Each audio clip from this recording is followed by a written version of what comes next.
بسم اللہ الرحمن الرحیم۔ السلام علیکم ورحمۃ اللہ وبرکاتہ۔ فضائل ذکر میں سے ہے باب نمبر اول، چیپٹر نمبر 1، پیج نمبر 406۔ ایک صحابی رضی اللہ تعالیٰ عنہ نے عرض کیا، یا رسول اللہ صلی اللہ علیہ وسلم، احکام تو شریعت کے بہت سے ہیں ہی، مجھے ایک چیز کوئی ایسی بتا دیجیے جس کو میں اپنا دستور اور اپنا مشغلہ بنا لوں۔ حضور صلی اللہ علیہ وسلم نے ارشاد فرمایا کہ اللہ کے ذکر سے تو ہر وقت رطب اللسان رہے۔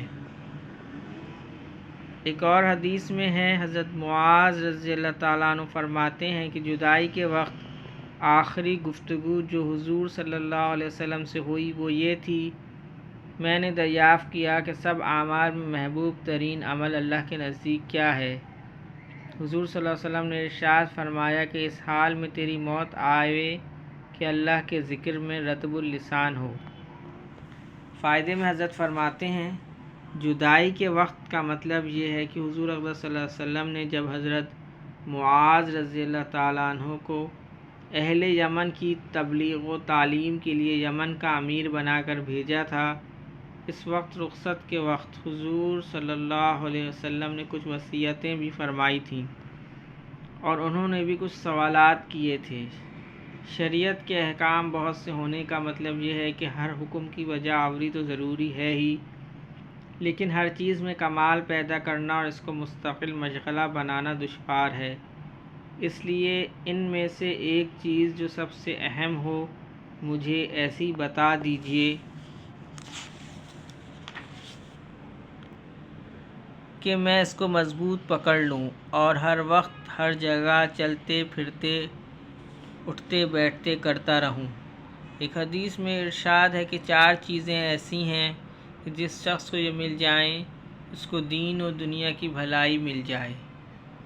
ایک وہ زبان جو ذکر میں مشغول رہنے والی ہو، دوسرے وہ دل جو شکر میں مشغول رہتا ہو، تیسرے وہ بدن جو مشقت برداشت کرنے والا ہو، چوتھے وہ بیوی جو اپنے نفس میں اور خاوند کے مال میں خیانت نہ کرے۔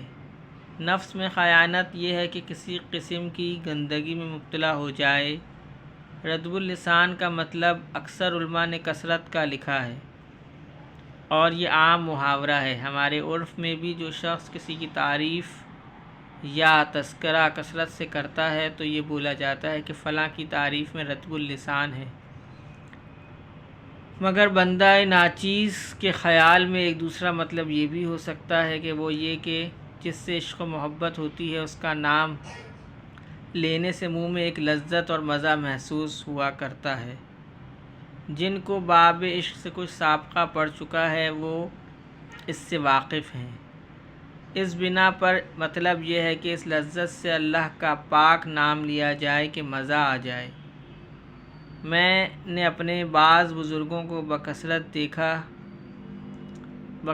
دیکھا ہے کہ ذکر بالجہر کرتے ہوئے ایسی تراوٹ آ جاتی ہے کہ پاس بیٹھنے والا بھی اس کو محسوس کرتا ہے اور ایسا منہ میں پانی بھر جاتا ہے کہ ہر شخص اس کو محسوس کرتا ہے، مگر یہ جب حاصل ہوتا ہے جب دل میں چسک ہو اور زبان کثرت ذکر کے ساتھ مانوس ہو چکی ہو۔ ایک حدیث میں آیا ہے کہ اللہ سے محبت کی علامت اس کے ذکر سے محبت ہے اور اللہ سے بغض کی علامت اس کے ذکر سے بغض ہے۔ حضرت ابو درداء رضی اللہ تعالیٰ عنہ فرماتے ہیں کہ جن لوگوں کی زبان اللہ کے ذکر سے تر و تازہ رہتی ہے وہ جنت میں ہنستے ہوئے داخل ہوں گے۔ اللہم صلی علی محمد وعلی آل محمد، اللہم اعنی علی ذکرک و شکرک و حسن عبادتک، اللہم حاسبنی حسابا یسیرا، اللہم ارفع عنا البلاء والوباء، رب ارحمہما کما ربیانی صغیرا، اللہم اغفر لی ذنبی ویسر لی امری وبارک لی فی رزقی، اللہم لا تحرمنا اجرہا ولا تفتنا بعدہا۔ یا اللہ پاک جتنے مسلمان اس دنیا سے جا چکے ان سب کی بخشش و مغفرت فرما دیجیے۔ یا اللہ پاک جو بیمار ہیں ان سب کو صحت کاملہ عاجلہ و مستمرہ دائمہ نصیب فرمائیے۔ یا اللہ پاک تمام مسلمانوں کو کی پریشانی کو ختم فرما کے راحت چین سکون عافیت کے ساتھ عطا فرما دیجیے۔ سبحان ربک رب العزت عما یصفون وسلام علی المرسلین والحمد للہ رب العالمین۔ آمین برحمتک یا ارحم الراحمین۔